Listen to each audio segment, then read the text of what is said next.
One power, one power, one power,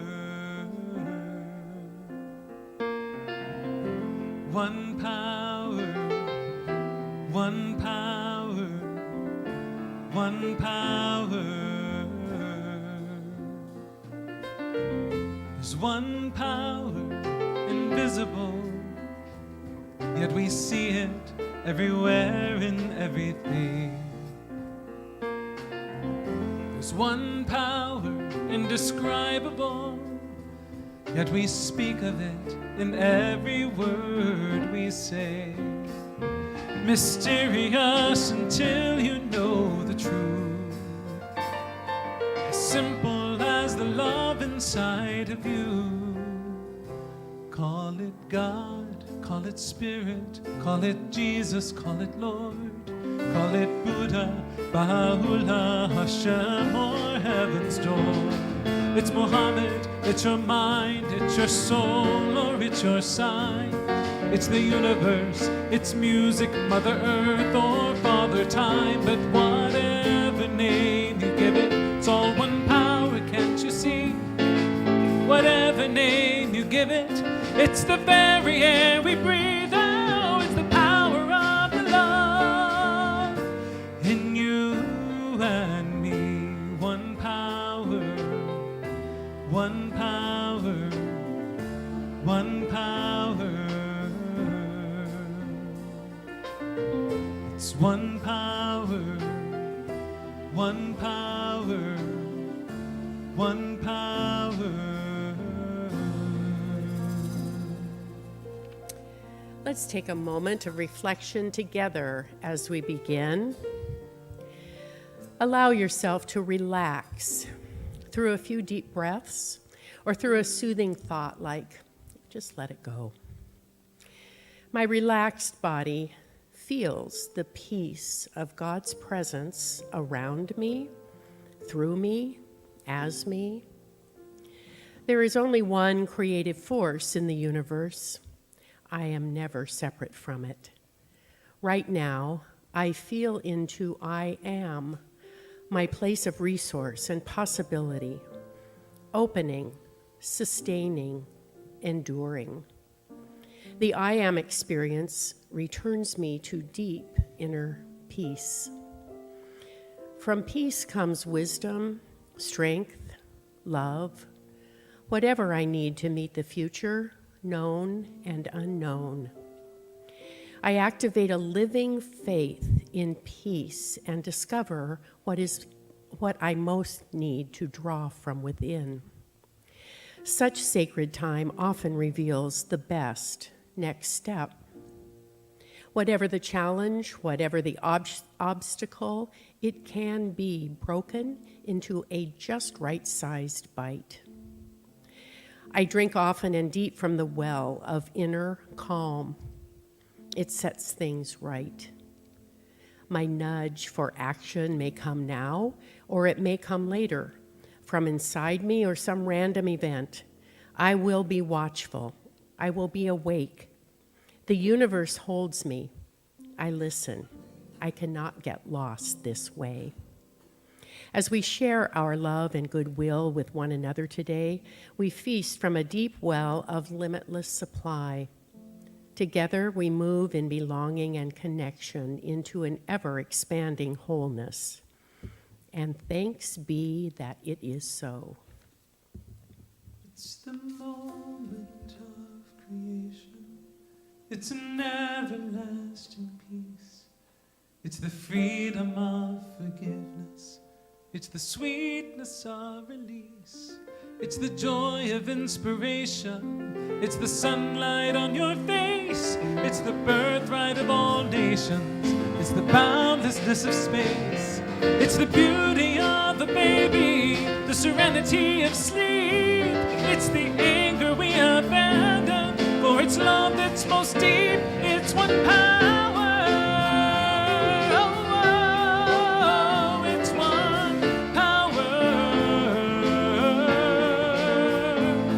The power of the love that lives in you and me.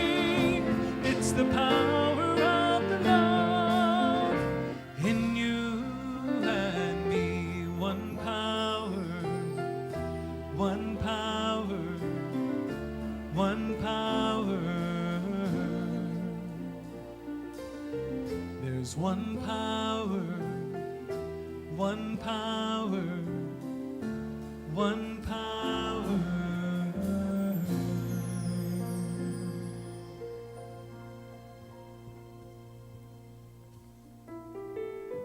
I know that divine intelligence governs the destiny of the United States of America, directing the thought and the activity of all who guides its affairs. I know that success, prosperity, and happiness are the gifts of freedom and the divine heritage of everyone in this country, that they are now operating in the affairs of every individual in this country. I know that divine guidance enlightens the collective mind of the people of this country, causing it to know that economic security may come to all without the loss of personal freedom or self-expression. The all-knowing mind contains the answer to every problem which confronts this country. I know that every leader in this country is now directed by this all-knowing mind and has the knowledge of a complete solution to every problem. Each is impelled to act upon this knowledge to the end that abundance, security, and peace shall come to all. And I know that this spiritual democracy shall endure, guaranteeing to everyone in this country personal liberty, happiness, and self-expression. And so it is. I am a child of the living God, made in the image of perfect love. All that I am, all I've been given to you, my God, I surrender. I surrender. I am a child of the living God, made in the image of perfect love. All that I am, all I've been given to you, my God, I surrender. I surrender. Good morning, everybody, or Ahlan wa sahlan, which is welcome. I'm practicing for iftar tonight. So, and I was just talking about iftar and Ramadan with our teens before we came in here. I'm inviting all of them to participate in iftar as well. So, I have one thing if you remember a couple weeks ago, the youth joined the Do One Thing Challenge with the adults upstairs. And so Alana is going to share her one thing challenge with you all. My one thing challenge is to pick up at least 5 pieces of litter every day.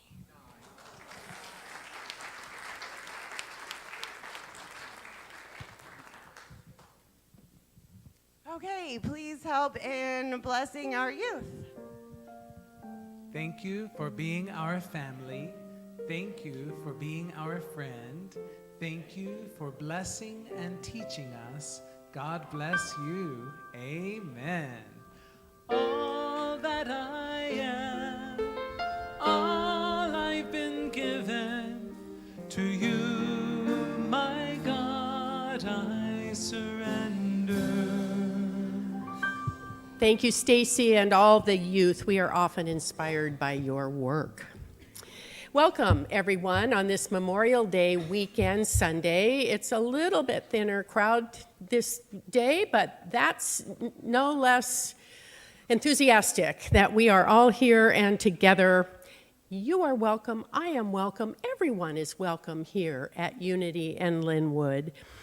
Because we have often people among us that are not especially familiar with Unity, we like to explain a little bit about who we are.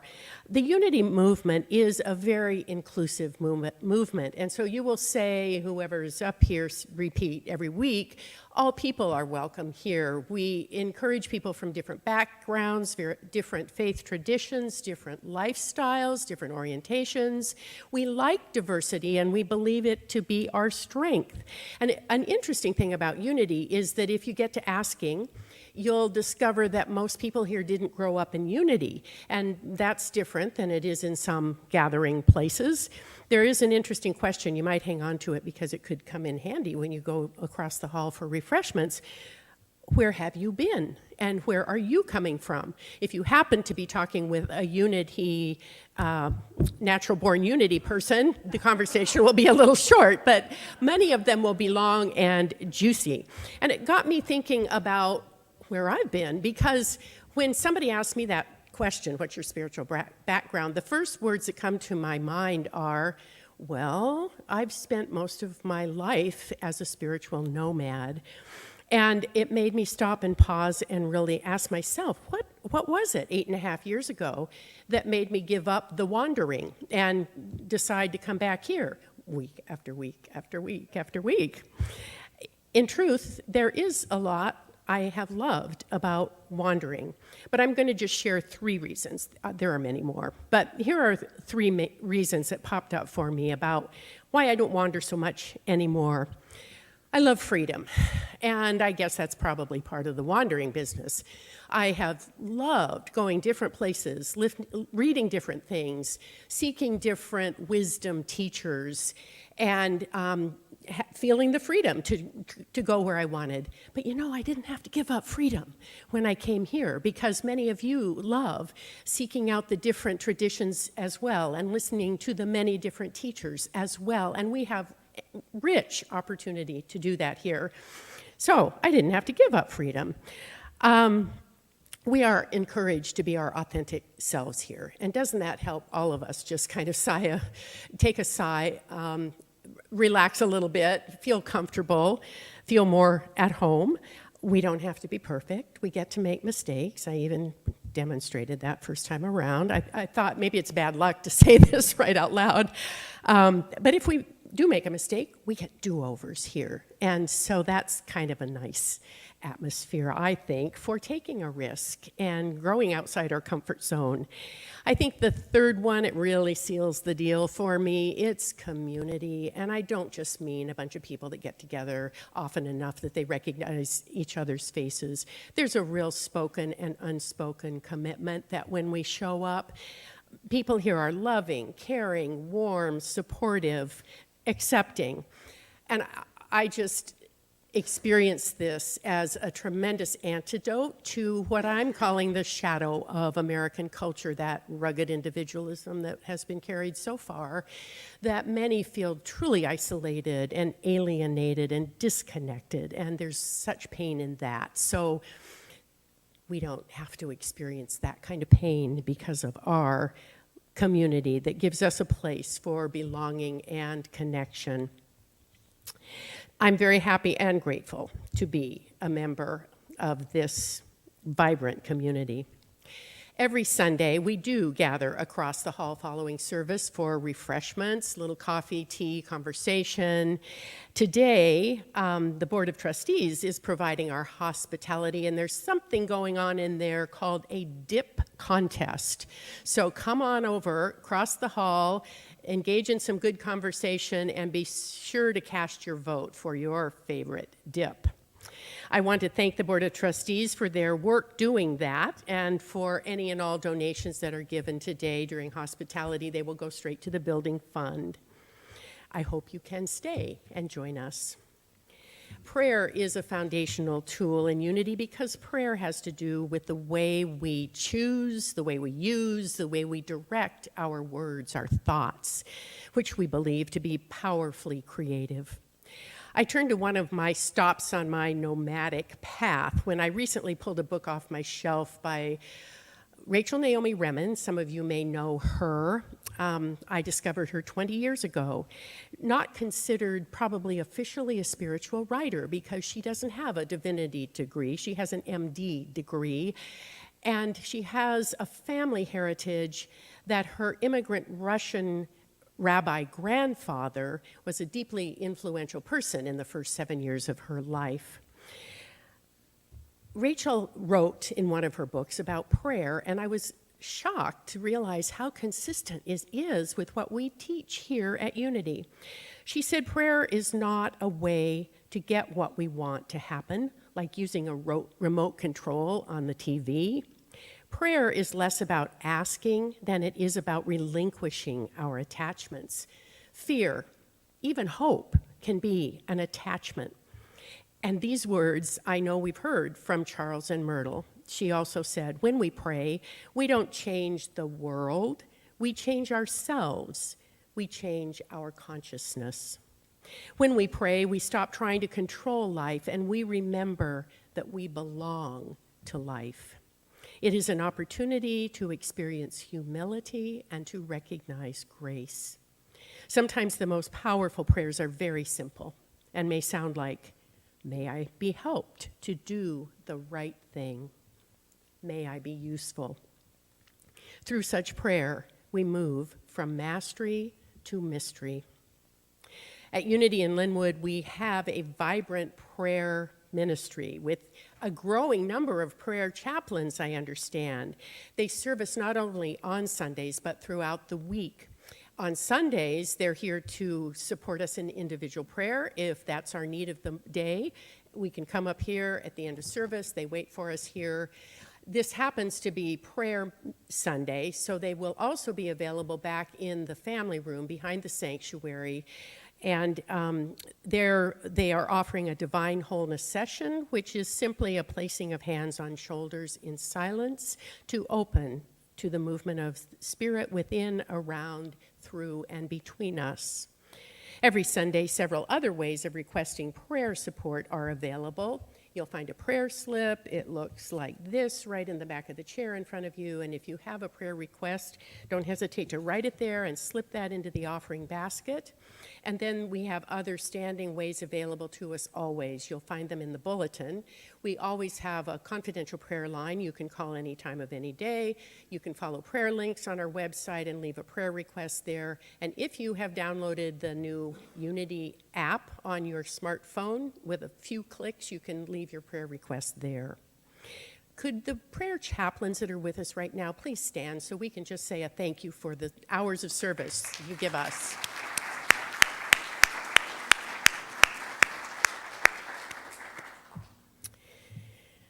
Each week, we share a form of prayer together called denial and affirmation. Denials are simple statements that help deal with fears and faulty beliefs that can pop up for any of us at any time. Affirmations are positive statements of highest truth. Affirmations enable us to use the power of the spoken word. So we have a juicy one today. Let me read it for you, and then I'll invite you to stand and we can share it.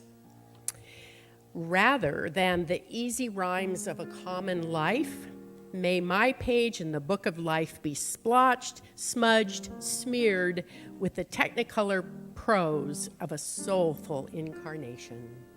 Please stand if you're able, and let's share it.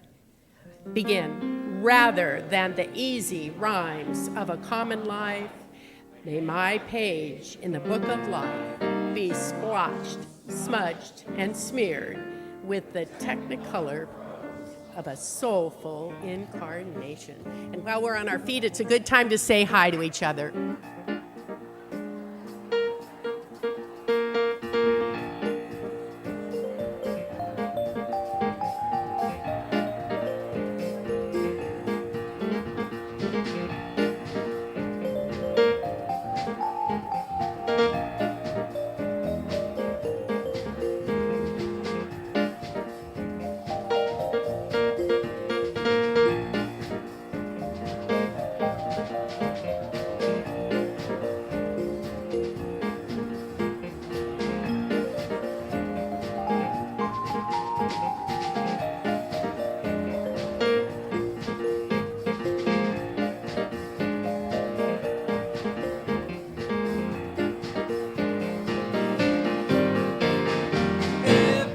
Everybody, get up on your feet.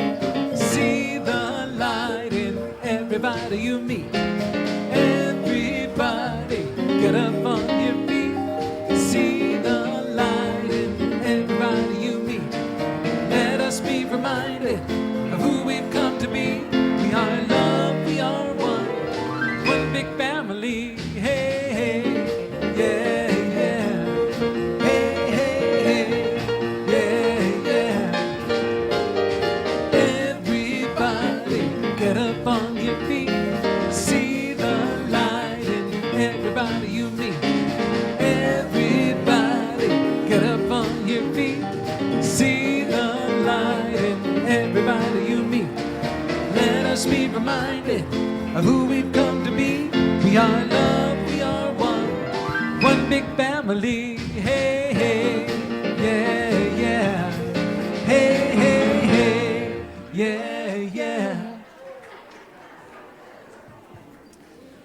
Seattle Weekly calls her a natural born storyteller with the polish of an accomplished actress and the authentic edge of a seasoned musician.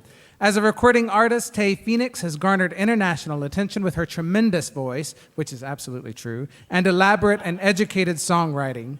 Phoenix has performed everywhere, and her theatrical credits are numerous. In addition to her work as an artist, Phoenix is also an activist.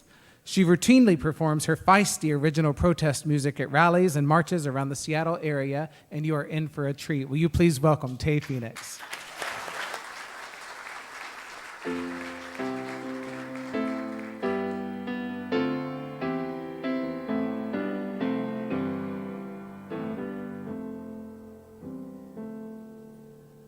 I want to be a free woman. I want to live with free people, 'cause it's my privilege and my pride to be my sister's keeper.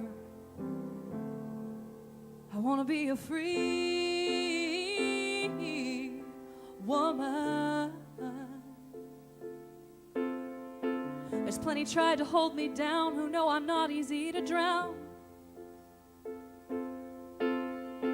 'Cause I'm the truth, the holy rage, the wild voice they can't contain. And I refuse to show proper deference to the artful deal or the best defense of complicity. 'Cause I wanna be, oh, I wanna be a free woman. I want to live with free people, 'cause it's my privilege and my pride to be my sister's keeper. I want to be a free woman, my sister's keeper, free woman. Been breathing lies all my life, now I'm gonna make it right. I criticize, I terrify, I'm crucified or burned alive. Or else they laugh at my impertinence. That a girl like me could take such offense when my body is the least that they deserve. I've got some nerve, 'cause I wanna be a free woman. I wanna live with free people, 'cause it's my privilege and my pride to be my sister's keeper. I wanna be a free woman, my sister's keeper, free woman. And I am done with deals with the devil now. I am ready for the glory, because the people in my blood keep telling stories. And I want to be a free woman. I want to live with free people, 'cause it's my privilege and my pride to be my sister's keeper. I want to be a free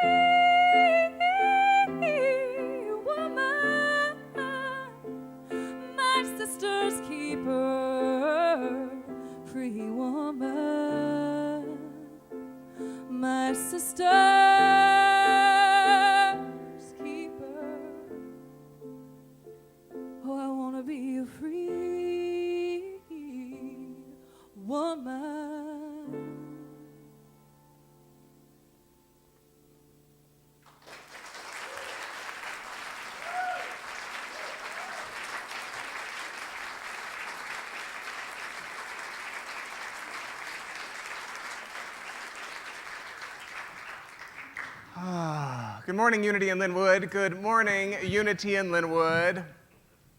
Good morning, Unity in Lynnwood. Small group ministry, the entrance requirements are similar to those for life, really. You have to show up.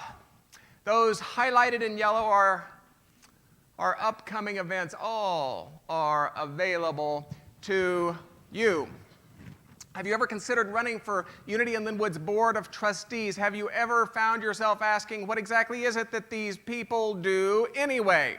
You are invited to an open discussion following service on June 9th. All are warmly welcome. And then movie night on Friday, June 14th. It's a Netflix production called Come Sunday. It details the life of Bishop Carlton Pearson, who was a protege of Oral Roberts until he had a dream in which he knew of a Christianity that was radically more inclusive than that which he had preached for so many years and for so many thousands of people, and he lost everything. He lost everything. Please preview the movie. Meet him in this way as we prepare to introduce him to you as part of the last Friday's Summer Speakers Series. He has a profound, profound message. He is joined by Aramaic scholar Dr. Rocco Errico and the Reverend Dr. Bishop Barbara L. King. To get her bio down to 250 words, I'm here to tell you I've earned my pay this week. She's an amazing soul. She pioneered a New Thought church in Atlanta 50 years ago. She completed her doctorate at 81 years of age. She stands at 7 feet tall. She is a presence you will not forget. 1 year after the end of the war, it was in Columbus, Mississippi, that Miss Morton, Mrs. Fontaine, Mrs. Hill, and Mrs. Sykes, regular visitors to Friendship Cemetery, they were pulling weeds and they were pulling briars, dropping flowers onto the graves of Confederate soldiers, when they found themselves collectively and spontaneously compelled to begin dropping flowers onto the graves of the Union soldiers as well. And this custom earned a hearty response from the local women, so much so that it resulted in a determination to make the decoration of all soldiers' graves an annual occurrence. Now, this story is told as the origin of what some call Decoration Day. At the same time, it was 3 years later that General and Mrs. Grant presided over ceremonies at Arlington Cemetery, during which children from the Soldiers and Sailors Orphan Home joined members of the Grand Army of the Republic in dropping flowers onto the graves of Union soldiers and Confederate soldiers alike. They were reciting prayers and singing hymns. And this story is told as the origin of what we know to be Decoration Day. In fact, so widespread was this impulse to honor after a war that had divided states, divided families, divided communities, that these observances occurred spontaneously and simultaneously, without any political or military encouragement whatsoever, in locations from Arlington Heights, Virginia, to Boalsburg, Pennsylvania, to Knoxville, Tennessee, to Jackson, Mississippi, Kingston, Georgia, to Charleston, South Carolina, to Memphis, Tennessee, to Carbondale, New York. And the list goes on, and the list goes on, and the list goes on. I light a candle in your memory, though I don't know who you are. When I think about your family, I will wish upon a star.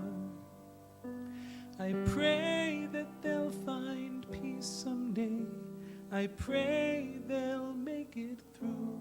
I'll light a candle in your memory to honor you. I'll light a candle for America. May we feel peace inside. We'll hold each other closer and wipe the tears we've cried. I pray we'll bond together. I pray that we'll pull through. I'll light a candle for America, for me and for you. I'll light a candle for humanity, for the good that's yet to come. As we overlook our differences and join now as one, I pray we'll come out stronger in this world I'm dreaming of. I'll light a candle for humanity, to be a world living in love. Happy Memorial Day. Happy Memorial Day. Happy Memorial Day. Matthew thinks this is a little morbid.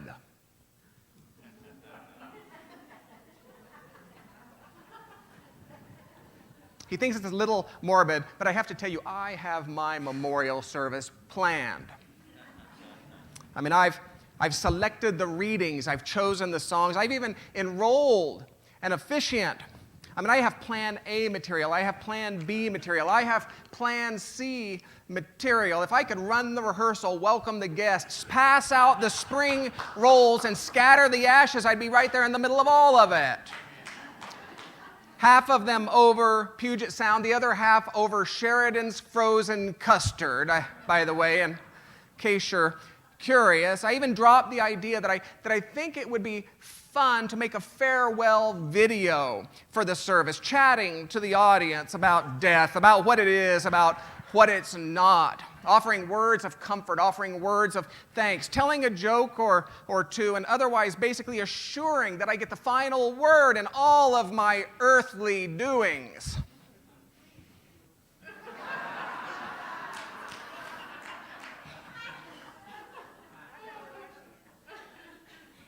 And while he eventually rolled over on the memorial service idea, let's just say that the inclusion of the video, it's an unlikely inclusion. Let's just say that. But I'll keep you posted. I'll keep you posted. Matthew thinks I have control issues, you see. Now, let me say that I have no reason to believe that this service will happen anytime soon.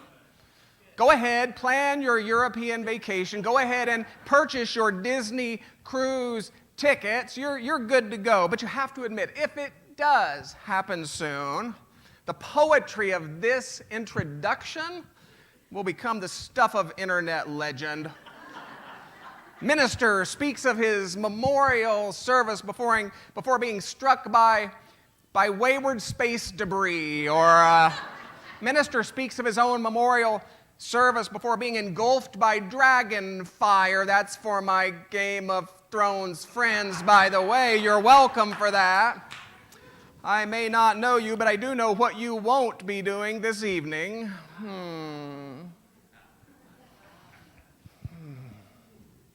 And yet these themes of Memorial Day and mortality blend with themes of spirituality, blending with themes of purpose. And I find myself deeply desiring to speak to you this morning about happiness. Now, at the risk of a bolt of cherry-flavored rainbow-colored lightning striking me directly in the heart chakra from the horn of a gender-neutral unicorn, I have to tell you, I don't care that much for the word. Now stay with me, stay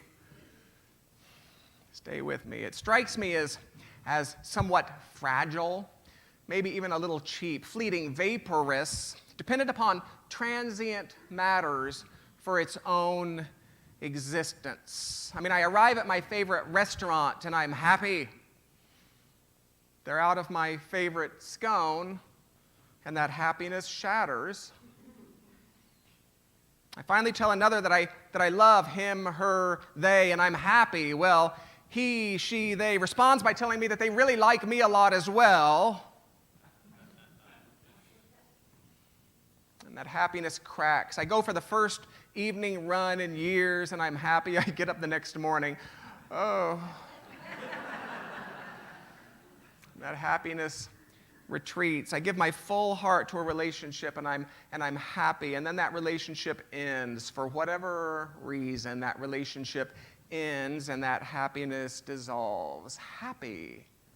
I don't really care for that word. And yet far too many people construct entire lives in pursuit of its intoxicating sweetness. I might say that far too many people construct entire lives in pursuit of an idea which is fragile, perhaps even cheap, fleeting, vaporous, dependent upon transient matters for its own existence. After all, when you read the epitaphs of the world's grandest souls, when you read the epitaph of Washington, it doesn't say George was happy. It says, looking into the portals of eternity teaches that the brotherhood of man is inspired by God's word. Then all prejudice of race vanishes away. When you read the epitaph of King, it doesn't say Martin was happy. It says free at last. Free at last. Thank God Almighty, I'm free at last. When you read the epitaph of Churchill, it doesn't say Winston was happy. It says, I'm ready to meet my Maker. Whether my Maker is ready for the great ordeal of meeting me is another matter. I would have liked Winston.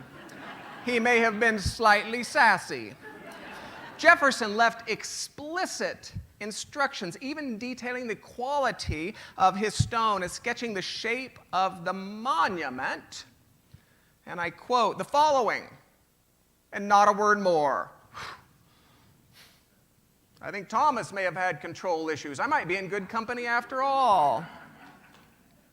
The following, and not a word more. It certainly doesn't say Thomas was happy. It says, author of the Declaration of American Independence, of the Statute of Virginia for Religious Freedom, and father of the University of Virginia. When you read the epitaphs of the grandest souls, they never say, herein lies the body of one who was happy.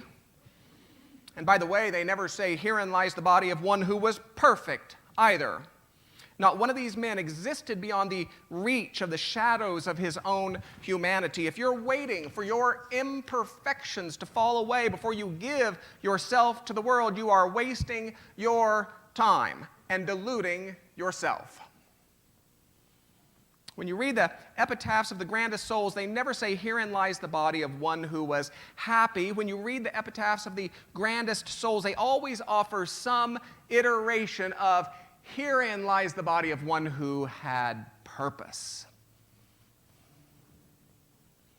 I might go so far as to suggest that if Washington and King and Churchill and Jefferson, and by extension, if Jesus and Gandhi and Gautama and Muhammad, may he rest in peace, and Debussy and Pasteur and Einstein, Hawking, Jobs, had valued human happiness over great purpose, their names wouldn't be included in conversations about grand souls.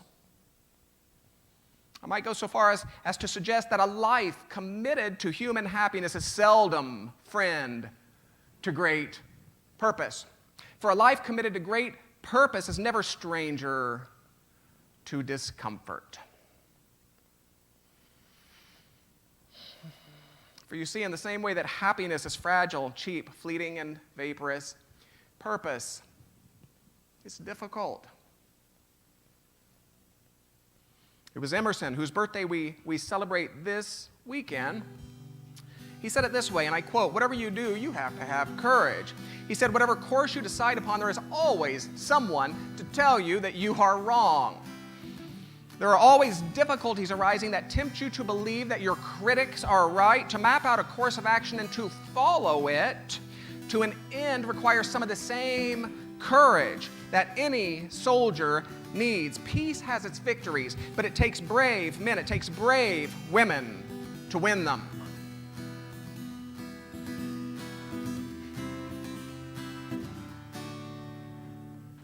You can be amazing, you can turn a phrase into a weapon or a drug. You can be the outcast, to be the backlash of somebody's lack of love. Or you can start speaking up. Nothing's gonna hurt you the way that words do when they settle neath your skin. Kept on the inside, no sunlight, sometimes a shadow wins. But I wonder what would happen if you say what you wanna say and let the words fall out. Honestly, I wanna see you be brave with what you wanna say and let the words fall out. Honestly, I wanna see you be brave. I wanna see you. I wanna see you. I wanna see you. Everybody's been there. Everybody's been stared down by the enemy. Fallen for the fear and wanna disappear and bow down to the mighty. Don't run. Stop holding your tongue. Maybe there's a way out of the cage where we live. Maybe one of these days we can let the light in. So show me how big your brave is and say what you want to say and let the words fall out. Honestly, I want to see you be brave with what you want to say and let the words fall out. Honestly, I want to see you be brave. I want to see you. I want to see you. I want to see you. Oh. And since your history of silence won't do you any good, did you think it would? Let your words be anything but empty. Why don't you tell them the truth? Oh, and say what you want to say and let the words fall out. Honestly, I want to see you be brave with what you want to say and let the words fall out. Honestly, I want to see you be brave. I want to see you. I want to see you. I want to see you. I want to see you be brave. I want to see you. I want to see you. I want to see you. I want to see you be brave.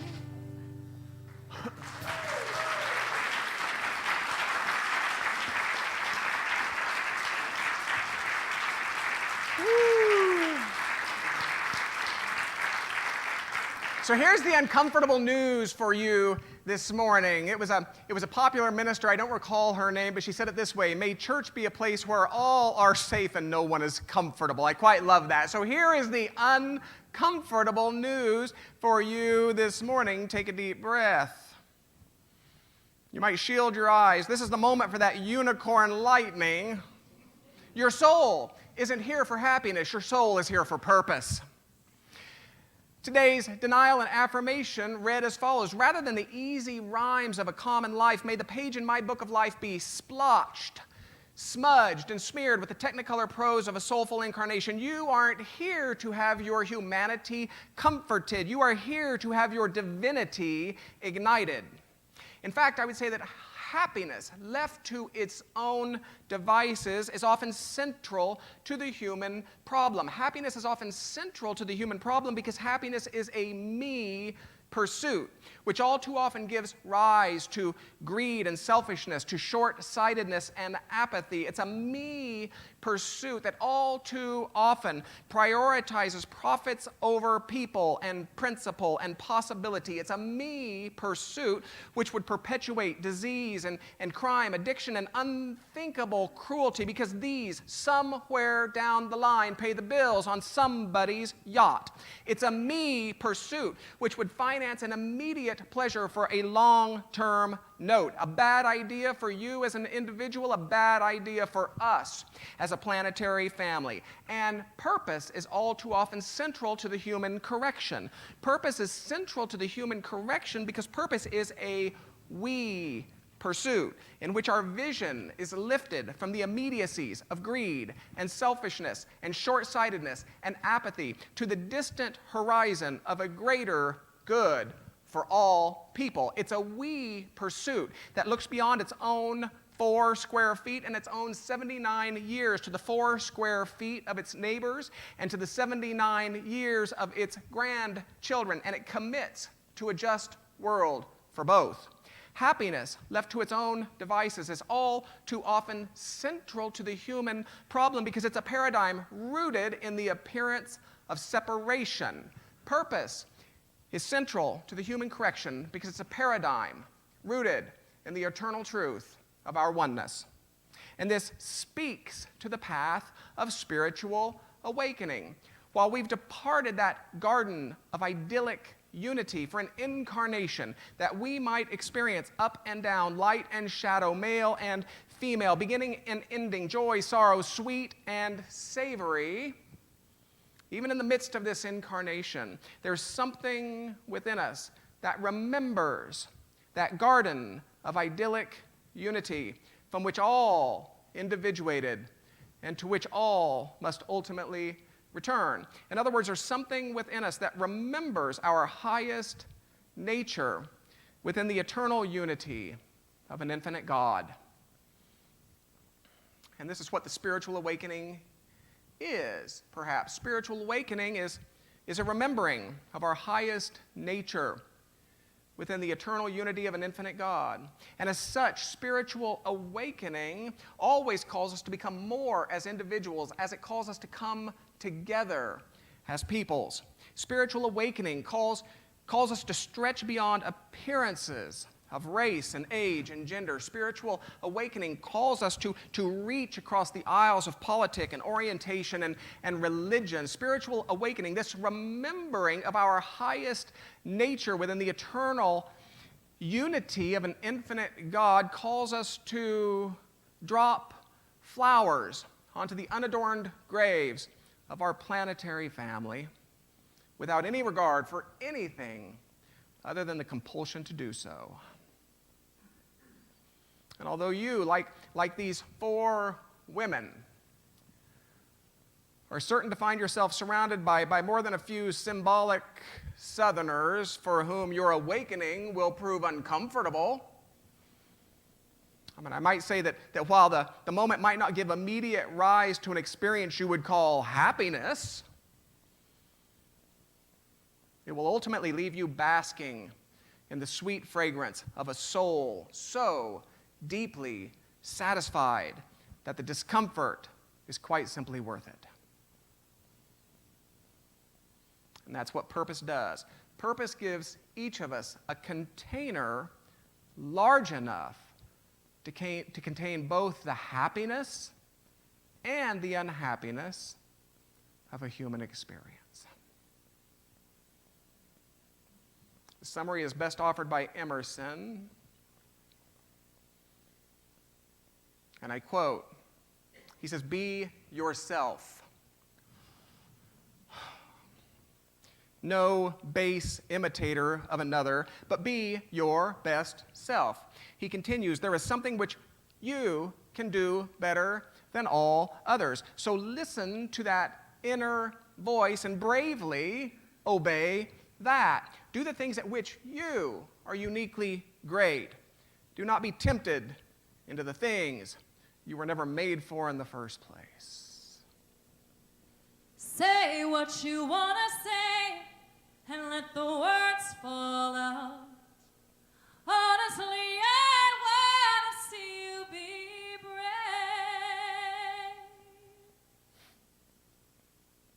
Happy Memorial Day.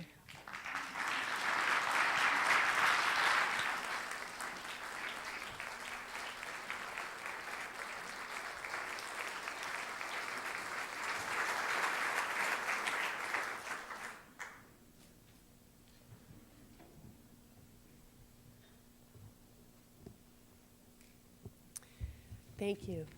Thank you. That was wonderful. Thank you, Tay, for being with us today. A pleasure. Each Sunday, we pause during service to provide opportunity for all of us to offer our financial gifts to this community that supports us in so many different ways. On the Unity Worldwide Ministries website, that was a do-over, generosity is one of the pillars of the Unity philosophy.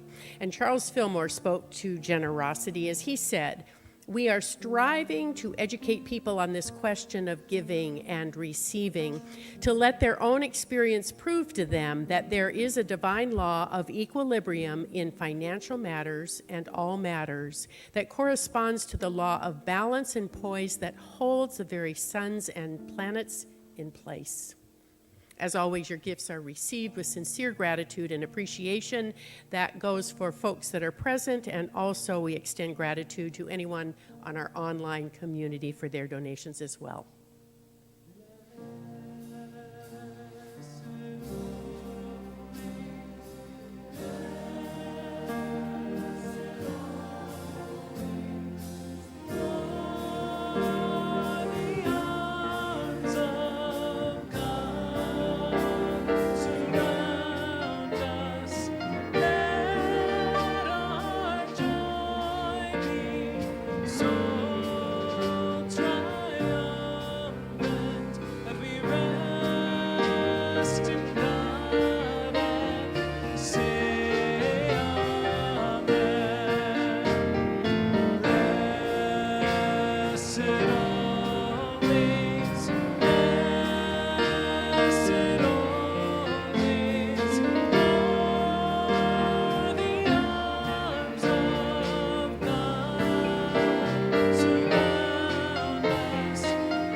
Let's share this offering affirmation together.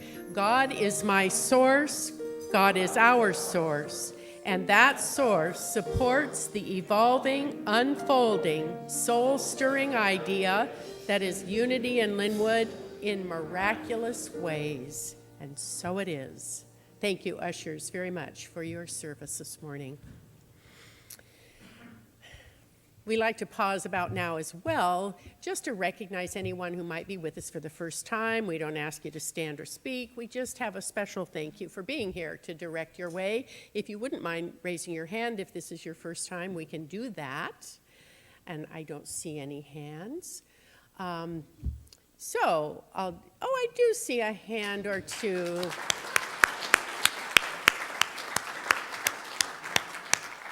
Thank you for being with us. I kind of like to remind people anyway, if they are newish, we do have a newcomer's information card in the back of the chairs in front of you. If you have not read that yet, or if you are new with us today, please take a look.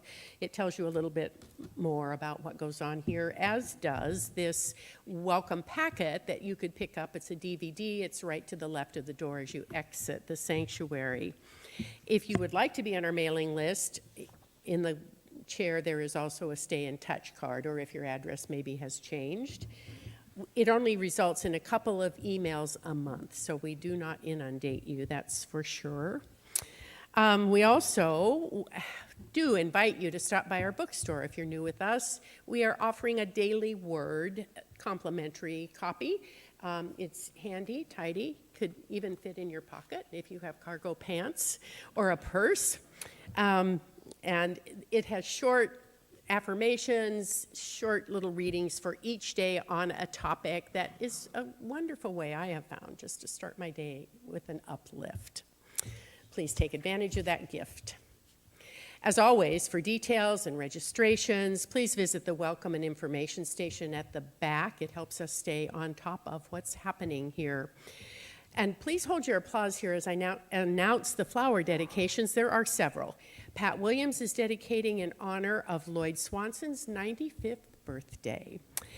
Shelley, well, they just couldn't hold back. Shelley Frederick for her amazing husband's birthday. By Colleen White, happy birthday and lots of love to her sister Karen, granddaughter Brittany, and her best friend Nancy Joy. By Nadine Carter in celebration of Nancy Joy's birthday, who unfortunately is not with us but here today, but I texted this because I saw it coming. And Pete Crute for Liz's birthday and in honor of all veterans on Memorial Day, gone but never forgotten. So thank you for all those dedications. And we celebrate those events. If you'd like to make a flower dedication, you may do so by visiting the gift shop for a suggested offering of $10. Would you like to deepen your connection with your spiritual community?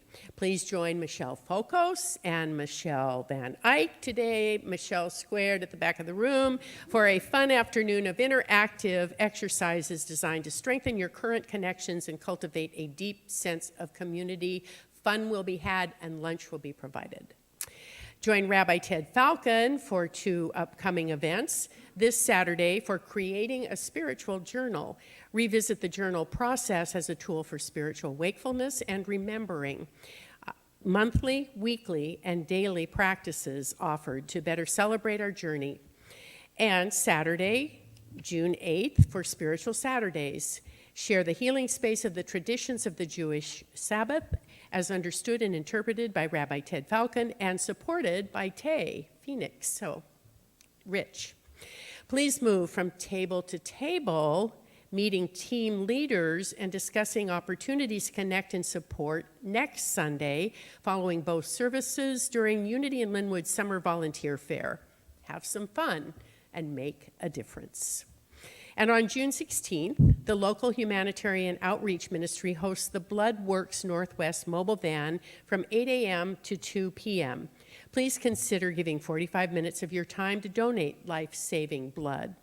Help us reach our goal of 30 donors, and if we do, we can save up to 90 lives. That's impactful. Reserve your spot by signing up back at the Welcome and Information Station today. And a final announcement, on June 1st will be the end of early bird discount registration for the Regional Unity Conference happening in Eugene at the end of September.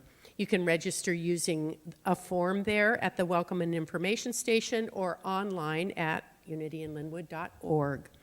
So all these good things that are happening here can be found on your printed program, the calendar that hopefully you got as you walked in or would be available on your way out, or by visiting our Facebook page and our calendar page of our website at unityinlynnwood.org. And thank you again to Tay for being here and sharing your beautiful voice and your wonderful spirit. Thank you so much. If you'll join me, we'll sing our peace song.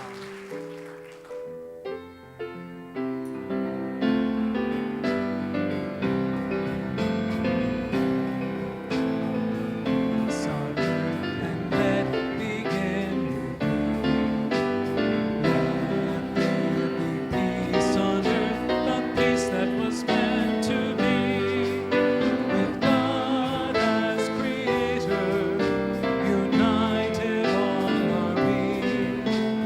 Let us walk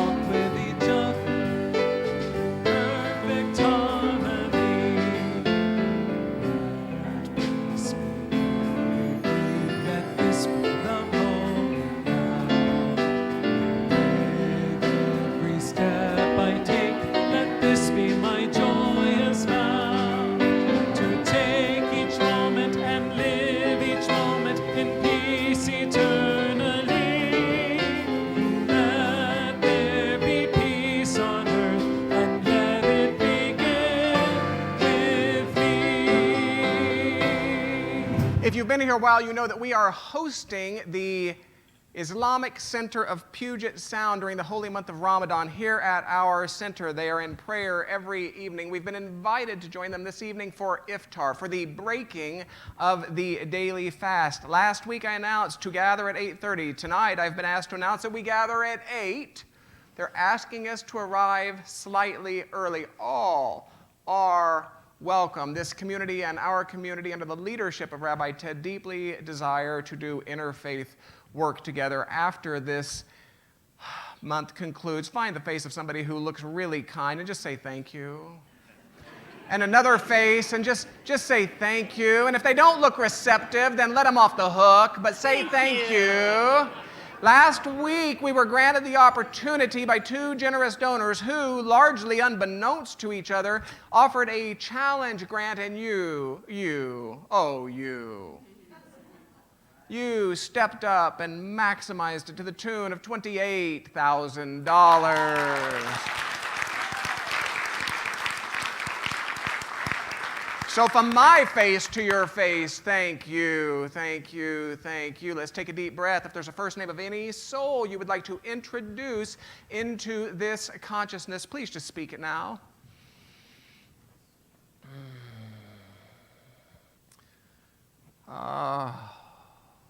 This includes our online audience. To all those names spoken, whether with the human tongue or the human heart, it matters not. We say yes. We say yes to that realm of God. We say yes to that realm of higher truth that transcends the sensory self. We say yes to a wisdom that is ample.